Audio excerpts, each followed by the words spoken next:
منتخبات آسيا عملت كثير نتائج حلوه بهذا المونديال، حتى الآن لعبوا 17 مباراة من أصل 18 مباراة متاحة لهم في الدور الأول، باقي فقط مباراة كوريا الجنوبية مع البرتغال اليوم، وبتنهي الفرق الآسيوية مبارياتها في الدور الأول.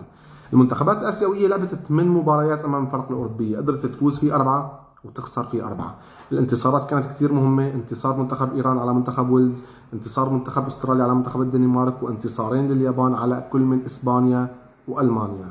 بنفس الوقت لعبت المنتخبات الآسيوية 3 مباريات أمام فرق أمريكا الجنوبية، قدرت تفوز في مباراة وتتعادل في مباراة وتخسر في مباراة.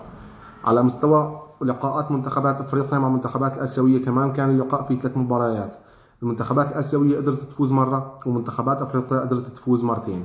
يعني بشكل عام حصيلة المنتخبات الآسيوية أمام فرق أوروبا وأمريكا الجنوبية وأفريقيا كانت نوعا ما متوازنة بل جيدة، لأنه شفنا كثير في توازن بين نسبة عدد انتصارات المنتخبات الآسيوية